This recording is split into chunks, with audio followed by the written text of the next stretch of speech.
الحمدللہ رب العالمین والصلاة والسلام علی رسولہ الکریم اما بعد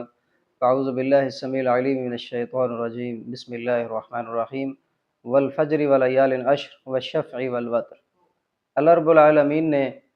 قسم اٹھاتے ہوئے فرمایا کہ قسم ہے فجر کی اور قسم ہے 10 راتوں کی۔ اللہ کے نبی صلی اللہ علیہ وسلم کی حدیث مبارکہ ہے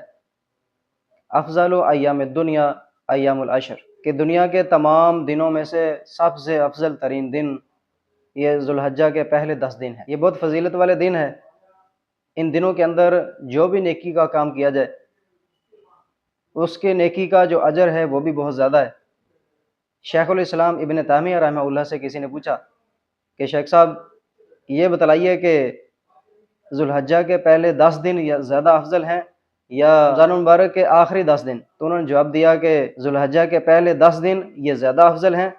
اور اگر راتوں کی بات کی جائے تو وہ رمضان المبارک کے آخری 10 دنوں کی جو راتیں ہیں وہ زیادہ افضل ہیں۔ تو اس لحاظ سے ان 10 دنوں کے اندر جو بھی نیکیوں کا کام کیا جائے اس کی بہت زیادہ فضیلت اللہ کے نبی صلی اللہ علیہ وسلم نے بیان فرمائی ہے، اور اسی طریقے سے دیگر جتنے بھی اعمال ہیں ان کی بھی اللہ کے نبی صلی اللہ علیہ وسلم نے فضیلت بیان فرمائی ہے۔ اور اس ذوالحجہ کے پہلے عشرے میں مندرجہ ذیل کچھ کام ہیں جو اللہ کے نبی صلی اللہ علیہ وسلم نے کرنے کا حکم دیا ہے، کہ جیسا کہ جانا وہ اللہ رب العالمین سے اپنے گناہوں کی بخشش طلب کی جائے، زیادہ سے زیادہ دعاؤں کا اہتمام کیا جائے اور تکبیرات کا اہتمام کیا جائے، صدقہ خیرات کا اہتمام کیا جائے، اور اسی طرح دیگر نیکی کے کام جانا وہ زیادہ سے زیادہ اس ذوالحجہ کے پہلے عشرے کے اندر کیے جائیں۔